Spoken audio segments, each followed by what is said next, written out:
जमीयतुल उलमा हिंद के all India general secretary मौलाना मासूम साकिब देखिए मदरसों के बारे में क्या फरमा रहे हैं। Video report. साहबों, भाइयों, दोस्तों, चैनल को सब्सक्राइब करें और लाइक करें, बड़ी मेहरबानी होगी। आजादी हमने दिलवाई, जेल की कोठरियां हमने आबाद की, हिंदुस्तान का बड़े से बड़ा लीडर, उसे आजादी की पादाश में सजा हुई है, मुल्क के अंदर की जेल में हुई है। शेखुल हिंद, शेखुल इस्लाम, मौलाना वहीद अहमद, मौलाना वज़ीर गुल, इनके साथियों को माल्टा की जेल में भेजा गया है। इन्होंने मुल्क से बाहर की जेल काटी। एक एजेंडा था कि मुल्क आजाद होगा। अल्हम्दुलिल्लाह मुल्क आजाद हो गया, दस्तूर बन गया।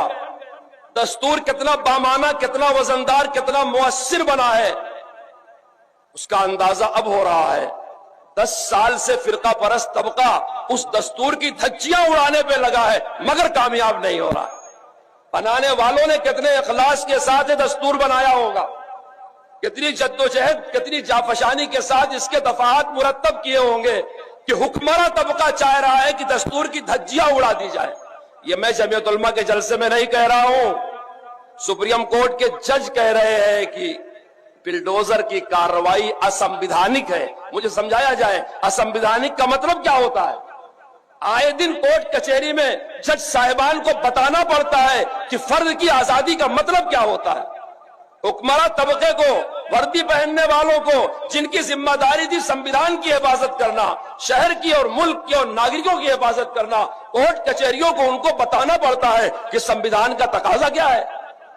और अब मामला यहां तक पहुंच गया है कि हमको आजादी के 70 साल बाद उन मदरसों के तहफ्फुज के लिए मैदान में आना पड़ रहा है जिन मदरसों की पहली सदा आजादी थी। जिसे अंग्रेज नहीं बंद करवा सका, उसे फिरका परस्त बंद करवा सकते हैं।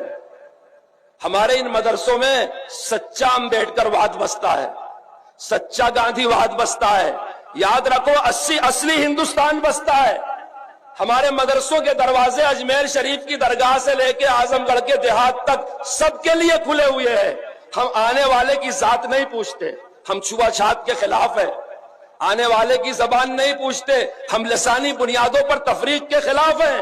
हम धर्म नहीं पूछते, क्योंकि धर्म की बुनियाद पर 2 नेशन थ्योरी के हम खिलाफ हैं। हमारा पहले दिन से आज तक यही नारा है कि इस मुल्क के जितने भी लोग हैं, हिंदू हो, मुस्लिम हो, सिख और ईसाई हो, सब मिल करके हिंदुस्तान